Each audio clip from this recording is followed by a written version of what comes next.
بسم الله. نبدأ مع بعض مراجعة علوم الترم الأول الصف الرابع الابتدائي. وأول درس عندنا التكيف والبقاء. اتكلمنا إن الإنسان بيقوم بالعمليات الحيوية زي التغذية والتكاثر والنمو والإخراج والإحساس والحركة والتنفس، وربنا جعل في جسم كل كائن حي وجسم كل إنسان الأجهزة اللي تقوم بالعمليات الحيوية دي. ومش الإنسان بس اللي بيقوم بالعمليات الحيوية دي، قلنا الحيوانات والنباتات بتقوم برضو بنفس العمليات الحيوية دي. فالإنسان والحيوان والنبات بنسميهم كائنات حية. أي حاجة تانية غير الإنسان والحيوان والنبات بنسميهم مكونات غير حية. والإنسان في الحر بيشغل مروحة أو التكييف بيخفف الملابس شوية، وفي السقعة بيتدفى أكتر يشغل الدفاية يلبس هدوم تقيلة. ده اسمه تكيف. التكيف هو تغير يحدث للكائن الحي يساعده على البقاء على الحياة. وزي ما الإنسان بيعرف يتكيف الحيوانات برضو بتعرف تتكيف. خدنا أول حيوان زي الجمل، عنده تكيف زي إن هو بيخزن الدهون في السنم، وإن الجسم بتاعه كله مغطى بالوبر عشان تحميه من الأتربة والرمال لأن هو بيعيش في الصحراء، وسقانه طويلة، والخف بتاعه مسطح وعريض عشان ما يغرسش في الرملة. والخفاش زي ما انت شايف قدامك بيقدر ان هو ينام بالنهار متشقلب رجليه فوق وراسه تحت، وبيقدر ان هو يطير في الضلمة او بيعيش في الضلمة. وسحالي الصحراء دي بتعيش في الصحراء، فالجو طبعا درجة الحرارة عالية جدا، فبيستظل من الشمس، بيستخبى وراء الصخور عشان يحمي نفسه من الأعداء إن حد يجي يفترسه. وفي نفس الوقت لونه بني لون الصخور عشان يقدر إن هو يستخبى كويس، يبقى يحمي نفسه من أضرار الشمس أو الحرارة العالية بتاعة الشمس ويستخبى من الأعداء. العكس البطريق اللي بيعيش في المنطقة القطبية جليد، درجة الحرارة قليلة جدا تكاد تكون صفر، ساقعة قوي، فجسمه مغطى بريش كثيف تحتيه طبقة دهنية كثيفة عشان تدفيه أكنه لابس جاكيت جلد متدفي بيه من السقعة. أقدامه معلهاش حاجة بس بيوصلها أوعية دموية من تحت الريش الكثيف، بيبقى الدم دافئ بتنزل تدفي القدم وترجع تاني. وبرضه الدب القطبي لون الفراء بتاعه لونه أبيض عشان بيستخبى ويعرف يصطاد كويس، ولونه أبيض، والفراء بتاعه لونه كثيف، الفراء كثيف عشان يحميه من درجة الحرارة المنخفضة جدا. بعكس الدب البني ده بيعيش في الغابات، فبيكون لونه اسود او بني لون الاشجار، بيقدر ان هو يتخفى ويستخبى من الاعداء. والتخفي ده نوع من التكيف بيساعد الكائن الحي على الاختباء بمساعدة لونه او شكله. من انواع التكيف عندي فيه تكيف تركيبي وتكيف سلوكي. تكيف تركيبي يعني حاجة في جسم الكائن الحي ربنا اللي خلقه بيها زي أقدام البطاريق أو فراء الدب. أما التكيف السلوكي دي حاجة الكائن الحي هو اللي بيعملها زي نشاط الخفافيش ليلا، إن هي بتعيش بالليل أو تنشط بالليل، وهجرة الطيور من مكان إلى آخر. من الأمثلة ثعلب الفنك بيعيش في الصحراء زي ما انت شايفه، فاللون الفراء بتاعه لونه بني أو ذهبي لون الصحراء عشان يقدر يستخبى ويصطاد. الأذن بتاعته كبيرة عشان تقلل درجة الحرارة عليه. سقانه طويلة لأنه هو عايش في الصحراء فتحميه من الرمال. بعكس الثعلب القطبي ده بيعيش في المنطقة الجليدية، الأذن بتاعته قصيرة، فراءه لونه أبيض لون التلج عشان يستخبى من الأعداء، السقان بتاعته قصيرة. فالكائن اللي بيعيش في الصحراء بيكون الأذن بتاعته كبيرة، أما الكائن اللي بيعيش في التلج بيكون الأذن بتاعته قصيرة.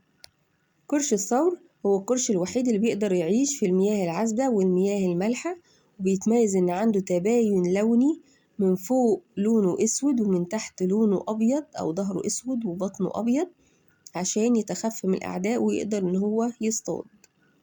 أما حرباء النمر فعندها حاجات كتير. أول حاجة العينين بتلف في اتجاهات مختلفة فتقدر إنها تشوف رؤية كبيرة جدا. عندها الديل ملفوف بتقدر إنها تمسك بيه جذع الشجرة أو تصطاد بيه، تمسك بيه الحيوانات اللي هي بتاكلها. الحراشيف بتاعتها ملونة ولامعة عشان تساعدها على الاختباء والتخفي. الأقدام بتاعتها على شكل حرف في عشان تقدر تتسلق بيها كويس. الجسم والفم بتاعها بتقدر تنفخ الفم بتاعها عشان تخوف الأعداء محدش يجي يصطادها. فكل الحاجات دي تكيف تركيبي ما عدا إنها بتقدر تنفخ الفم، ده تكيف سلوكي. ومن أمثلة التكيف في نباتات شجرة الصمت المظلي، إن هي شكلها على شكل مظلة أو شمسية. دي بتكون الأوراق بتاعتها صغيرة، حولها أشواك حادة، دي بتحميها من الحشرات اللي بتيجي تاكل منها أو الحيوانات اللي بتيجي تاكل منها. الجذور بتاعتها وتدية عشان تقدر تثبتها في التربة كويس وتمتص المياه والأملاح من التربة. شجرة الصمت المظلي عندها ميزة إن لو حد من الحيوانات جه إن هو ياكل منها بتفرز سم فيتسمم الكائن الحي ويموت، وبتنشر ريحة للأشجار الصمت المظلي اللي حواليها تنبههم إن في كائن حي هنا، فيفرزوا كلهم سم ومحدش يجي يصطادها. الوحيد اللي بيقدر ياكل منها الزرافة، وأول ما بتحس بريحة الشجرة فبتاكل حاجة بسيطة قوي وتحس بالريحة فتهرب على طول قبل ما تبدأ إنها تفرز السم. شجرة الكابوك من الأشجار العالية جدا جدا جدا، الأوراق بتاعتها ليها عروق شبكية على شكل راحة اليد عشان الرياح ما تجيش إنها تخبط فيها وتقطعها وتوقعها، وبتنشر رائحة لأزهارها، رائحة جميلة للأزهار بتاعها عشان تجذب الخفافيش اللي هي بتعيش عليها، وليها جذور داعمة وقوية عشان تقدر إنها تثبت الشجرة جوه التربة. أما شجرة المانجروف دي بتعيش في المياه المالحة، فالجذور بتاعتها طويلة عشان تحميها من الأمواج، وكمان بيعيش عليها الخنفساء المضيئة. شجرة المانجروف دي بتعيش في المياه المالحة، بيكون الجذور بتاعتها جذور طويلة عشان تحميها من الأمواج. وبرضو عندي شجرة الصنوبر بيكون شكلها شكل مخروطي، وحتى الثمار بتاعتها شكلها شكل مخروطي، الورق بتاعها على شكل إبر عشان تحميها من الكائنات المفترسة، بيكون فوق خالص عشان هي طويلة بيوصل لها التلج، دي شكلها زي شكل شجرة الكريسماس المعروفة. أما التين الشوكي ده بيعيش في الصحراء، بيكون الورق بتاعه الأشواك بتاعته على الأوراق عشان تحميه من الكائنات المفترسة، فدي تكيفات تركيبية. ومثال تاني زهرة اللوتس أو زمق الماء، دي بتكون بتعيش في المية فأوراقها عريضة أعلى المية عشان تمتص ضوء الشمس، ده برضو تكيف تركيبي. خلصنا التكيفات، نتكلم عن الطاقة وإزاي الكائن الحي بيحصل على الطاقة. بيحصل على الطاقة من حاجتين اتنين، الهضم والتنفس. أول حاجة الهضم، في جهاز مخصص ليه جوه الكائن الحي بنسميه الجهاز الهضمي، والجهاز عبارة عن مجموعة من الأعضاء. الجهاز الهضمي بيتكون من قناة هضمية وملحقات القناة الهضمية. ملحقات القناة الهضمية هم 3 حاجات. أول حاجة الغدد اللعابية الموجودة في الفم، البنكرياس والكبد اللي موجودين قريبين من المعدة. القناة الهضمية بتبدأ من فتحة الفم وتنتهي بفتحة الشرج. الفم فيه الأسنان واللسان واللعاب أو الغدد اللعابية. الفم ده اللي بيقطع ويمزق الطعام. بعد الفم يجي البلعوم، إن هو الأكل بيجي يتحرك من الفم يروح على البلعوم، البلعوم يحدفه على المريء، المريء أنبوبة بتوصل من البلعوم تحدفه على المعدة، المعدة كيس عضلي بتهضم الطعام بالعصارة المعدية، وبعد كده المعدة بتحرك الأكل تدفعه على الأمعاء الدقيقة اللي هي أول جزء منها هو الإثنى عشر، اللي بيفرز فيه العصارة البنكرياسية من البنكرياس والعصارة الصفراوية من الكبد، بيصبوا في الإثنى عشر اللي هو بداية الأمعاء الدقيقة. تكملة الأمعاء الدقيقة اللي هو اللفائفي اللي قلنا طوله حوالي 12 متر، من 7 ل 12 متر على حسب الإنسان كبير ولا صغير.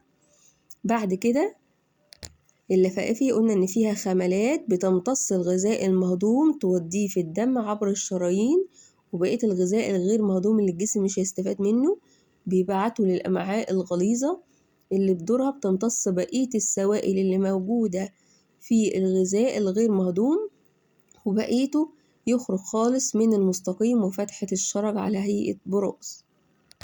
أما الجهاز التنفسي في الإنسان بيبدأ من التجويف الأنفي من الأنف أو الفم، وقلنا إنه يفضل التنفس من الأنف لأن الأنف فيها شعر وشعيرات دموية بتحوش الأتربة والميكروبات تدفي الهواء.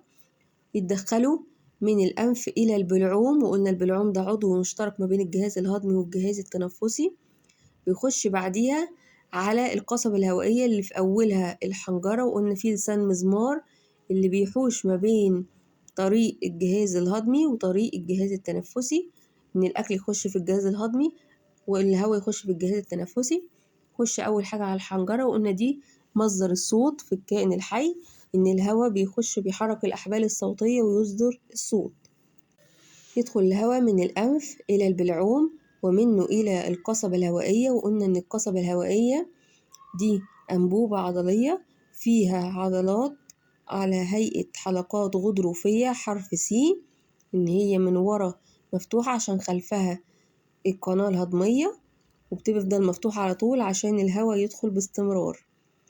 منها يكمل من القصبة الهوائية للشعبتان الرئويتان، ومن الشعبتان الرئويتان إلى قصيبات هوائية، وبينتهي بالحويصلات الهوائية اللي بيحصل فيها تبادل الغازات من الأكسجين لثاني أكسيد الكربون، لأنها محاطة بشعيرات دموية بتاخد الأكسجين تديه للدم، للشرايين تديه للقلب ويدفعه لبقية أجزاء الجسم، والأوردة مدية الحويصلات الهوائية ثاني أكسيد الكربون وتخرجه تاني. جوه الجهاز التنفسي قلنا الأنف، البلعوم، القصبة الهوائية، الشعبتان الرئويتان، القصيبات الهوائية والحويصلات الهوائية، دي داخل الرئتين، وعندي رئة يمنى ورئة يسرى. التنفس طبعا الرئتين اللي جواها الحويصلات الهوائية، العضلة المهمة جدا اللي بتساعدني في التنفس اللي هي عضلة الحجاب الحاجز اللي بتفصل التجويف الصدري القلبي بالرئتين عن التجويف البطني المعدة والأمعاء.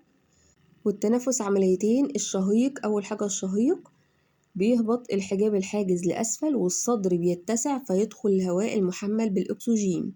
أما الزفير بيرتفع الحجاب الحاجز لأعلى والصدر بيضيق فيخرج الهواء المحمل بثاني أكسيد الكربون. لكن الأسماك عندها حاجات تانية تتنفس بيها، وهي الخياشيم بتتنفس غاز الأكسجين الزائف في الماء، البحر أو النهر اللي هي عايشة فيه. والإنسان بيقدر إن هو يتكيف مع البيئة والنظام البيئي اللي حواليه. البيئة دي عبارة عن كائنات حية، قلنا الإنسان وحيوان ونبات، ومكونات غير حية زي بقية الحاجات التانية، التراب، الرمل، المية، الصخور، كل دي حاجات مكونات غير حية.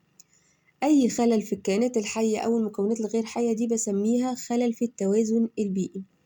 في أسباب طبيعية يعني ربنا هو اللي عاملها بيعمل خلل في التوازن البيئي، زي الإعصار، الجفاف، السيول، الأمطار، البراكين، ارتفاع درجة الحرارة قوي أو انخفاض درجة الحرارة جدا، دي أسباب بتأثر على البيئة. وفي أسباب صناعية طبعا الإنسان هو اللي عاملها، أي ملوث هو بيعمله. فالإنسان أو الكائنات الحية عموما قدرت إنها تتكيف مع التلوث أو الخلل البيئي ده عن طريق الانتقال إلى منطقة أقل تلوثا، أو إعادة زراعة الغابات اللي بتتم إزالتها، أو التخلص من عوامل تلوث المياه والهواء، والحفاظ على النباتات والحيوانات. من أمثلة الحيوانات اللي هي بتتضرر بالتلوث البيئي الضفدع الذهبي، وقرب إن هو ينقرض يعني يموت وينتهي ميبقاش فيه منه تاني. التنفس في الحيوانات اللي هي بتعيش في البر أو على الأرض زي الثدييات أو اللي هي منها الأسد والنمر والدب، أو الطيور زي الصقر والبطريق، أو الزواحف زي الثعبان والسحلية والحرباء، دول بيتنفسوا عن طريق الرئتين. أما الكائنات اللي هي بتعيش في البحار في منها ثدييات زي الحوت والقرش والدولفين، دول بيتنفسوا بالرئتين عادي جدا، بيطلعوا فوق ياخدوا الهواء وينزلوا تاني، ياخدوا الأكسجين وينزلوا تاني ويطلعوا وهكذا. أما بقية الأسماك والقشور زي السمك والجمبري بيتنفسوا عن طريق الخياشيم. وفي كائنات تانية بتعيش في البر والبحر بنسميها برمائيات زي الضفادع، دي بتتنفس عن طريق الرئتين وهي على البر، وهي على الأرض بتتنفس عن طريق الرئتين، ولو نزلت المية في البحر أو حاجة بتتنفس عن طريق الجلد. نبدأ الدرس التاني، كيف تعمل الحواس. قلنا الكائنات الحية زي الإنسان والحيوان والنباتات عندهم حواس أو مستقبلات حسية اللي هم الحواس الخمسة اللي احنا عارفينهم: التذوق، البصر، حاسة اللمس، حاسة السمع، حاسة الشم. طبعا التذوق بيكون باللسان، البصر بيكون بالعين، اللمس بيكون بالجلد عامة والإيد بالذات، حاسة السمع عن طريق الأذن، حاسة الشم عن طريق الأنف. فجميع الكائنات الحية بتستخدم الحواس إما للبحث عن طعام أو لتجنب المخاطر. من أمثلة الحيوانات حيوان النمس المصري بيستخدم حاسة السمع للتواصل ما بينه وما بين الكائنات التانية. الدولفين بيقدر ان هو عنده حاسة سمع قوية زي الخفاش، بيستخدم الموجات الفوق صوتية او الموجات السمعية عشان يحدد المكان زي ما خدنا الخفاش بالظبط. حرباء النمر اللي احنا شفناها عندها حاسة بصر طبعا قوية والتذوق زي ما انت شايف قدامك. ثعلب الفنك عنده حاسة شم قوية والبصر عنده قوي. زي الكلاب عندها حاسة الشم والبصر والسمع. الغزالة عندها حاسة شم قوية، بتحس بالأعداء فبتهرب منهم على طول. الصقر أو النسر عنده حاسة بصر قوية، بحيث وهو طاير فوق في السماء بيقدر يشوف الفريسة بتاعته كويس زي الثعبان، ويقدر إن هو ينطلق عليها بسرعة وياكلها. حيوانات عندها أعضاء حسية فائقة، يعني عندها قدرة عالية جدا في بعض الحواس زي الحيوانات الليلية. منها الثعبان عنده حاسة اللمس قوية وبيستخدم الوجه لتحديد مكان الفريسة بالحرارة. الخفاش قلنا إن هو كائن ليلي بيعتمد على حاسة السمع، إن هو بيصدر موجات صوتية تصطدم بالأشياء وترتد إليه، فده عن طريق صدى الصوت بيقدر يحدد الأماكن اللي هو هيخبط فيها أو الغذاء بتاعه اللي هو هياكله. البومة عندها حاسة سمع وبصر قوية، لأن عندها الريش بتاعها والوجه بتاعها على شكل وعاء، والريش كثيف من فوق الرأس عشان يجمع لها الصوت، فعندها حاسة سمع قوية. الكائنات الحية بتعرف ده منين؟ إن هي عندها جهاز اسمه الجهاز العصبي. الجهاز العصبي ده بيتكون من حاجتين اتنين: جهاز عصبي مركزي عبارة عن المخ، ده موجود في الرأس أو الدماغ، والحبل الشوكي ده موجود داخل العمود الفقري.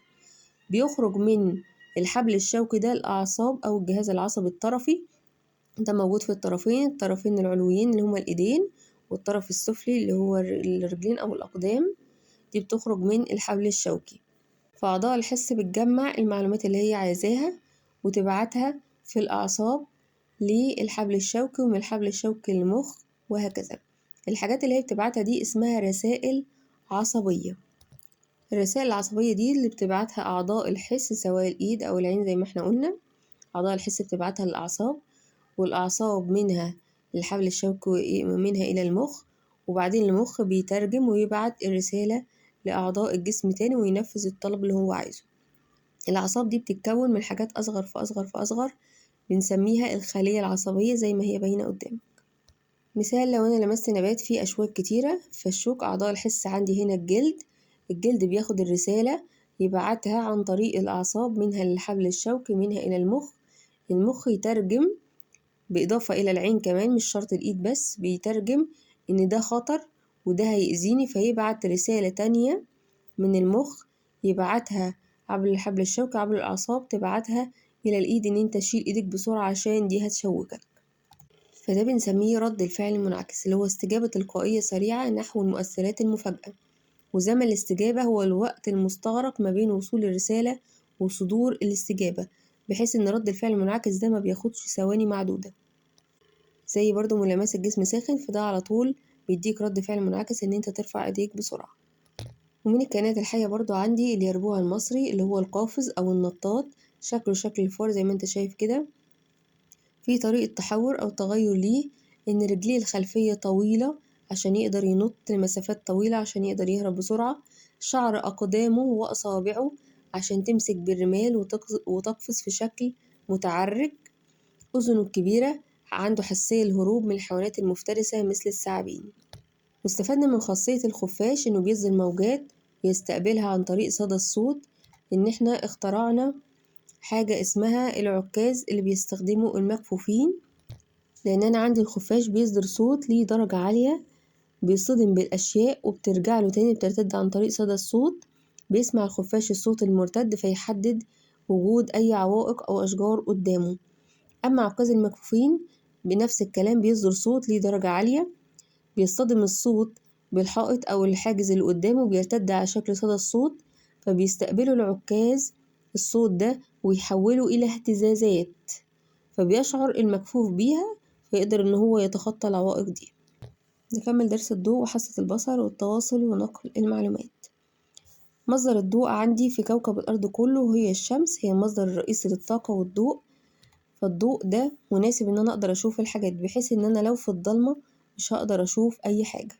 كان زمان بيقولوا إن العين هي اللي بتنور، فجه عالم تاني وقال لهم طب أنا اشمعنى في الضلمة مبقدرش أشوف؟ لو العين هي بتنور فهقدر أشوف على طول بالليل أو بالنهار. فالواقع إن مصدر الضوء عندي سواء الشمس أو لمبة أو حاجة بتسقط على الأشياء، والأشياء دي بتعكس للضوء إلى العين، فسبب الرؤية هو انعكاس الضوء بيسبب الرؤية. والضوء لو سقط على حاجة مثلا لونها أخضر فبتنعكس إلى العين، فالعين يبعت رسالة على المخ يعرفه ده لون أخضر اللي انت عارفه قبل كده. الإنسان بيرى ازاي؟ عن طريق العين طبعا، وموجود في العين حاجة اسمها الشبكية، دي طبقة رقيقة من الأنسجة الحساسة للضوء، بتستقبل الضوء وتحوله إلى معلومات وترسلها إلى المخ عشان تعرفه ايه الصورة اللي قدامي دي. وزي ما قلنا إن في كائنات ليلية فبتقدر إنها تصطاد في الظلام، زي الحيوانات اللي هي بتشوف في الظلام، منها بيبقى عندها تركيب في عينيها بساط شفاف، ده نوع من أنواع التكيف التركيبي، طبقة رقيقة بالعين توجد خلف الشبكية تعكس الضوء فترتد إلى الشبكية مرة أخرى. فالإنسان العين بتاعته لا تسمح بمرور الكثير من الضوء، مبيقدرش إن هو يشوف في الظلام.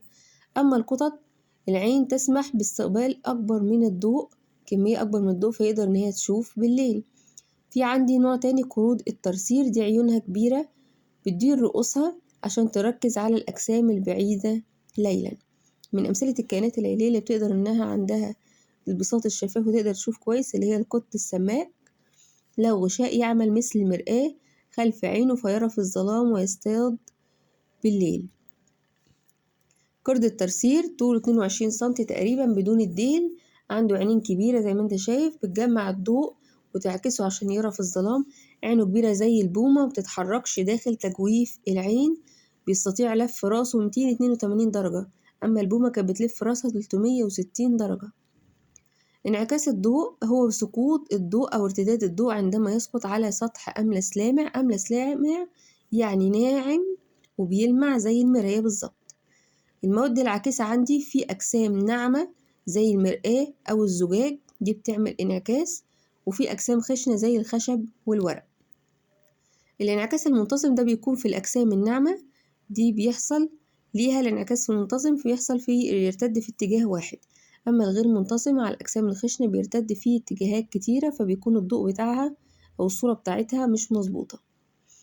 أنواع المواد اللي عندي مواد معتمة، يعني الضوء ما بيقدرش يعدي من خلالها ومقدرش أشوف أي حاجة وراها. أما الشبه شفافة بنشوف نص بتعدي جزء من الضوء. أما المواد الشفافة بتقدر إنها تسمح بمرور الضوء كامل زي الزجاج كده بالظبط، ونستطيع رؤية الأشياء خلفها بوضوح. من أمراض العين عندي مرض طول النظر وقصر النظر، دي أمراض بتكون في العين، بقدرش يعني طول النظر ما بيقدرش يشوف الحاجات القريبة منه كويس، بيشوف الحاجات البعيدة، أما قصر النظر بيشوف الحاجات القريبة منه ما يقدرش يشوف الحاجات البعيدة عنه. فبنركب له حاجة زي النضارة اللي هي بيكون فيها عدسات تظبط له الرؤية وانعكاس الضوء عليها عشان يقدر إن هو يشوف كويس.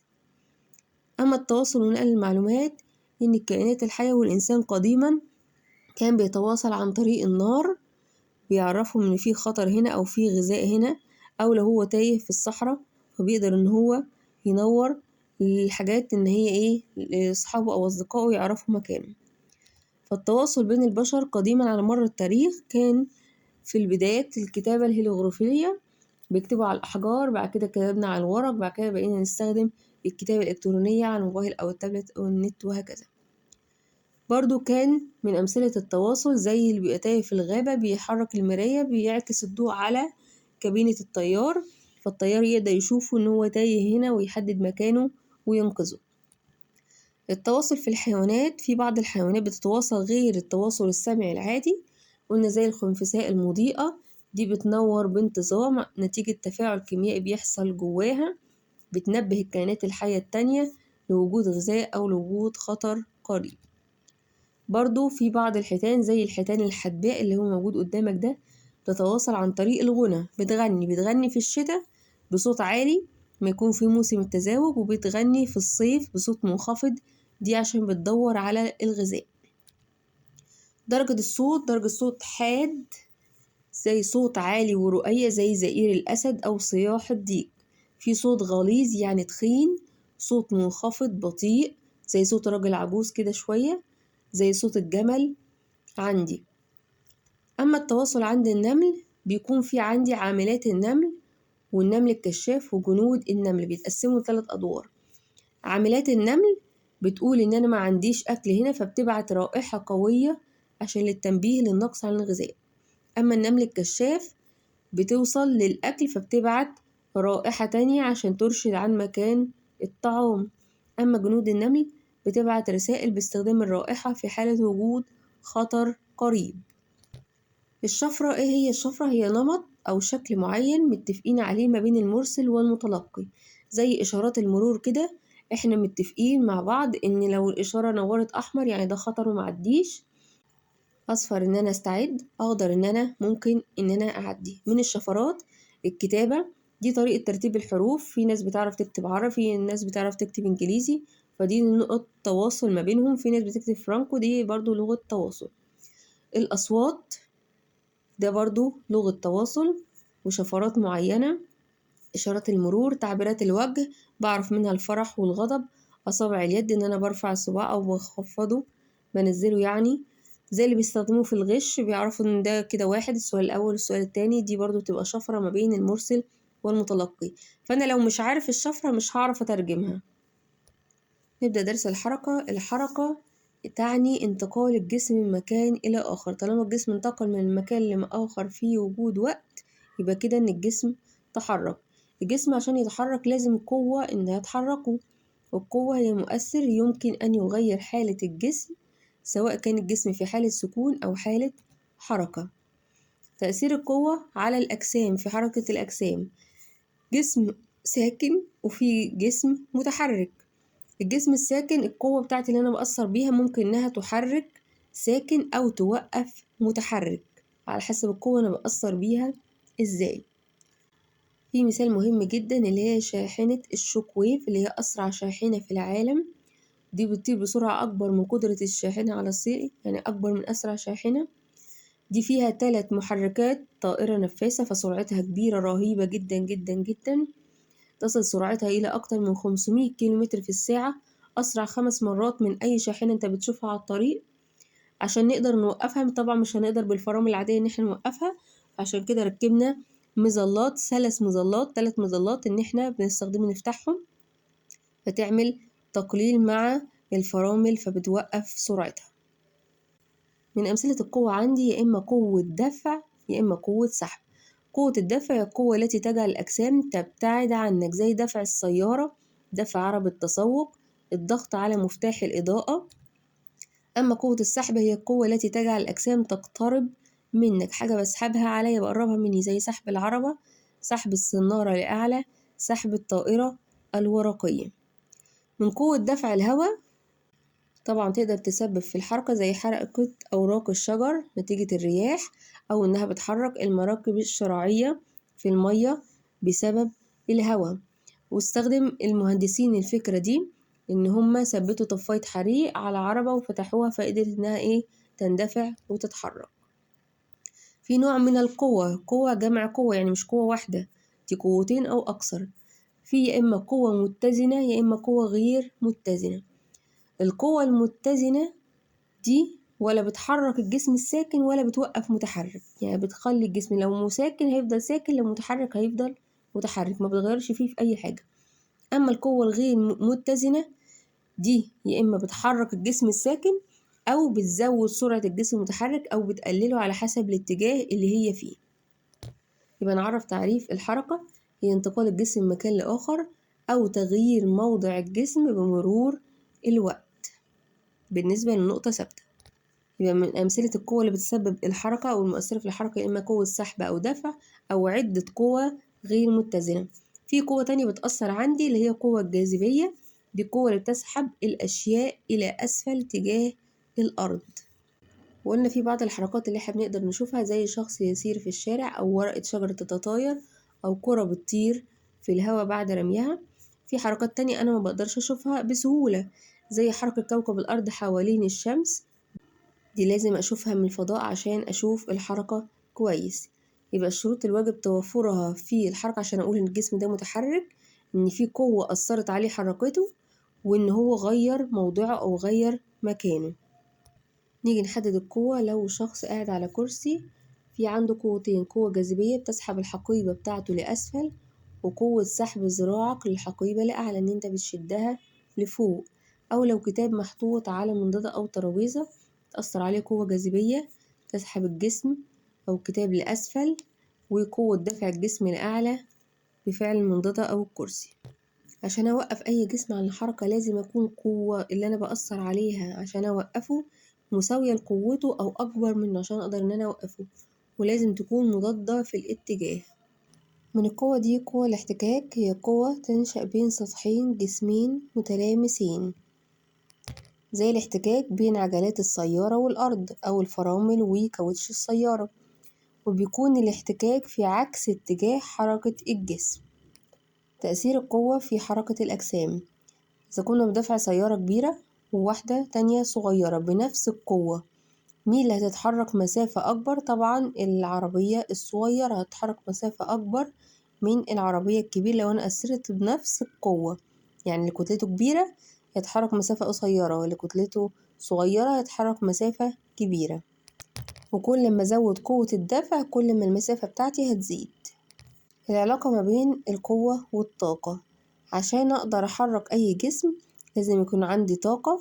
الطاقة هي اللي بتمنحنا أو تديني القوة اللي بتقدر تخليني إن أنا أقدر أبذل شغل وأحرك الجسم اللي قدامي. يبقى الطاقة تمنحنا القوة تمكننا من بذل شغل. فأقدر أعرف الطاقة هي القدرة على بذل شغل، والقوة هي المؤثر الذي يغير الطاقة ويحولها إلى ما يعرف ببذل شغل. أما الشغل هو مقدار الطاقة اللازمة لتحريك جسم من خلال القوة المؤثرة عليه. فعشان أقول إن أنا بذلت شغل لازم يكون عندي قوة وحركت الجسم مسافة، يبقى قوة مع تحريك الجسم مسافة. الدرس اللي بعده الطاقة والحركة: أي جسم متحرك عندي بيكون عنده طاقة حركة، أم أي جسم واقف أو على بداية إن هو هيتحرك يبقى مخزن جواه طاقة وضع. فأقدر أعرف طاقة الوضع هي الطاقة المختزنة أو الكامنة داخل الجسم، الطاقة اللي أنا بحوشها جوه الجسم عشان يتحرك. أما طاقة الحركة هي الطاقة التي يمتلكها الجسم أثناء الحركة، زي لعبة قطار الملاهي السريع. في بداية الحركة أنا بديله كهرباء عشان يبدأ إن هو يطلع أول منحنى عندي. أول ما يطلع أنا وهو طالع أنا بخزن جواه طاقة وضع لحد ما يقف فوق، يبدأ بعد كده يحول هو طاقة الوضع لطاقة حركة، يبدأ ينزل لتحت وبعدين يطلع فوق يخزن طاقة وضع ثم ينزل تاني في صورة طاقة حركة. فالقطار السريع من أعلى لأسفل بيحول الطاقة المختزنة بتاعة طاقة الوضع إلى طاقة حركة، ويكون عنده أكبر كمية من طاقة الحركة عندما يصل إلى أكبر سرعة ليه أسفل المنحدر، وعند توقفه يفقد طاقة الحركة، يعني مش هيمتلك أي طاقة حركة. أهمية الطاقة طبعا هي اللي بتخلينا إن احنا نتحرك ونتغير من مكاننا، تساعد في عملية الطهي لو أنا بستخدم طاقة حرارية، تساعد الكائنات الحية على النمو والحركة زي ما خدنا في التنفس وفي التغذية أو الهضم، وتساعد في إنارة المنازل لو أنا بستخدم طاقة كهربية. يبقى الطاقة هي القدرة على بذل شغل أو إحداث تغيير. من مميزات الطاقة إن هي بتنتقل من جسم إلى آخر، زي الولد اللي بيشوط الكورة ويخبطها في الجون، فالولد بيكون عنده طاقة بيحول الطاقة دي بحركة رجليه، بينقل الطاقة بتاعته إلى الكرة، فالكرة تتحرك وتنتقل إلى الجون عندي فتصطدم بالشبكة، فالكرة هتنقل الطاقة بتاعتها للشبكة اللي هي بتاعت الجون فالشبكة تتحرك. ومن خواص الطاقة إن احنا يمكن تخزينها وتحويلها من صورة إلى أخرى زي قطار الملاهي، وإن بنحول من وضع الحركة. ومعظم صور الطاقة ما بقدرش أشوفها، زي الصوت ما بقدرش أشوفه، الحرارة ما بقدرش أشوفها، الكهرباء ما بقدرش أشوفها، لكن الطاقة الوحيدة اللي أنا بقدر إن أنا أشوفها اللي هي الطاقة الضوئية. لكن يمكن قياس ما يمكن أن تفعله الطاقة، يعني الكهرباء أنا بشوفهاش بس بشوف إن أنا أول ما بشغل الكهرباء اللمبة بتنور، فأقدر أشوف أثرها وأقدر إن أنا أقيسها. زي طاقة الحركة اللي انتقلت، لو أنا حدفت شوط الكورة جامد فالشبكة هتتهز جامد قوي، لو أنا شوط الكورة بالراحة ممكن تلمس الشبكة بسيط. فالعلاقة ما بين الطاقة والشغل الطاقة بتديني شغل عشان يخليني أبذل قوة وأتحرك مسافة ما، زي الطاقة الكهربية اللي بتحرك القطر، أو طاقة الرياح اللي بتحرك السفينة، أو الطاقة الحرارية اللي بتحرك غطا الإبريق أو البراد وهو على النار. فالشغل هو ما تبذله القوة التي تتسبب في حركة الجسم لمسافة ما. فالعلماء بيقسموا عندي الطاقة لنوعين: طاقة وضع وطاقة حركة. أي طاقة بتتحرك يبقى أقسمها إنها طاقة حركة، أي طاقة ما بتتحركش كامنة جوه الجسم دي طاقة كامنة اللي هي طاقة وضع. زي الطفل وهو على الزحلوقة أو الزحليقة يعني من فوق وهو طالع السلم وقاعد فوق كده عنده طاقة وضع، خزن طاقة وضع، وهو نازل يبقى عنده طاقة حركة. أو حركة البهلوان اللي هو البهلوان اللي فوق ده مخزن جواه طاقة وضع، أول ما بينط عندي بيحول من وضع الحركة يوصل لتحت ينقل الطاقة للجسم التاني فيبدأ إن هو يتحرك يبقى عنده طاقة حركة. صور طاقة الوضع اللي هي الطاقات المختزنة جوه الأجسام، زي طاقة وضع الجاذبية، يبقى الجاذبية دي طاقة مختزنة، زي الطاقة المختزنة في الكورة اللي موجودة في أعلى التل، دي مخزنة جواها طاقة وضع جاذبية بحيث إنها لو سبتها تتحرك لأسفل. الطاقة الكيميائية اللي أنا مخزنها جوه البطاريات اللي هي الحجارة بتاعتي أو بطارية الموبايل أو بطارية التابلت، دي مخزن جواها طاقة فبسميها طاقة وضع كيميائية. الطعام اللي أنا باكله ده جواه طاقة وضع كيميائية. في طاقة وضع المرونة زي اللي موجودة في الزنبرج، وأنا ما بضغط عليه يبقى أنا مخزن جواه طاقة وضع بحيث إن أنا لو سبته هيتنطر مني ويبقى عنده طاقة حركة. فطاقة الوضع المختزنة في أعرباق قطار الملاهي السريع عند سحبها الأعلى على سطح المائل بتكون طاقة وضع الجاذبية. العوامل اللي بتوقف عليها طاقة الوضع بتوقف على حاجتين اتنين بس: الكتلة وارتفاع الجسم. كل ما أزود كتلة الجسم كل ما أنا بزود طاقة الوضع، وكل ما بطلع ارتفاع أكبر كل ما أنا برضو بزود طاقة الوضع. يبقى طاقة الوضع بتعتمد على الكتلة وارتفاع الجسم.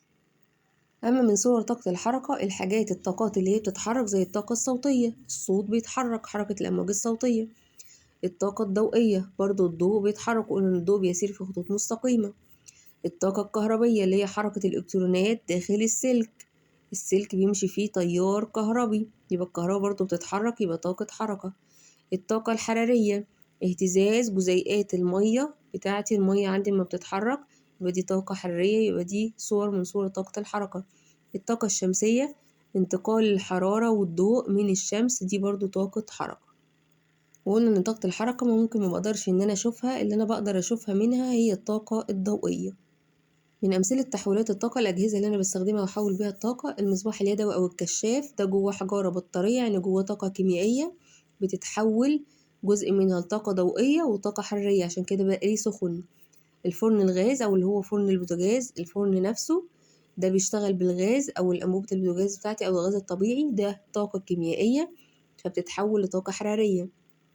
سيارة لعبة بتعمل بالزنبرك، الزنبرك ده أنا بحركه جواه، بخزن جواه طاقة وضع، أول ما بسيب الزنبرك بيتحول لطاقة حركة والجسم يتحرك. السيارة الحقيقية العربية بتاعتي دي بتشتغل بالبنزين، فجواها البنزين ده عبارة عن مادة كيميائية يعني طاقة كيميائية، طاقة وضع كيميائية، وبيتحول طاقة ميكانيكية أو طاقة حركة. جزء منها بيتحول لحركة فالعربية تتحرك، وجزء منها صوت بشغل بيه الراديو أو الكلاكس بتاع العربية، وجزء منها الحرارة إن العربية نفسها بتسخن. المروحة الكهربية، المروحة بتاعتي دي بتشتغل بالكهرباء يبقى طاقة حركة كهربية بتتحول إلى طاقة حركة بحيث إن الريش بتاعتي بتتحرك. وبعد معرفة الطاقة وتحويلات الطاقة استخدمنا أجهزة زي الروبوت إن هو يقدر يفتح الزجاجة. الروبوت ده بيشتغل جواه بطاريات، فالبطارية دي طاقة كيميائية بتتحول لطاقة كهربية، والكهرباء دي بتحولها إلى طاقة حركة ويقدر إن هو يفتح الزجاجة.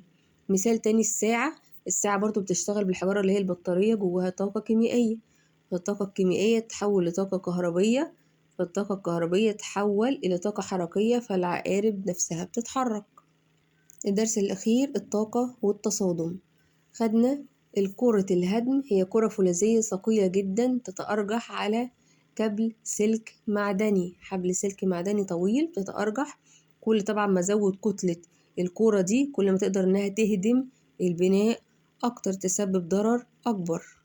وقلنا عند التصادم جسمين مع بعض فبتنتقل الطاقة من جسم إلى الجسم الآخر. طبعا الجسم الأكبر بيحقق ضرر أكبر من الجسم لما يكون أصغر، يعني العربية بتحقق ضرر أكبر عن العجلة بيكون ضررها أقل.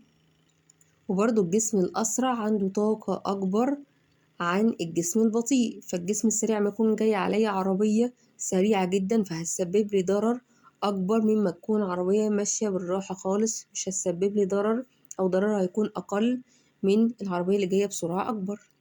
زي مثال التصادم في لعبة الكريكت، الشخص أو اللاعب ماسك مضرب الكريكت، اللي بيحصل إن هو بينقل الطاقة من الإيد للمضرب، فالمضرب بيتحرك، تيجي الكورة تصطدم فيه، بيحصل تصادم ما بين المضرب وما بين الكورة، فالكورة تغير اتجاهها وتروح ليمة تانية، فكده زودنا سرعة الكورة وارتديناها في اتجاه معاكس، وطبعا الاصطدام بيطلع لي صوت. وعشان الأضرار الكتيرة اللي بتحصل نتيجة التصادم عملنا اختراعين اتنين من معدات السلامة، اللي هو حزام الأمان.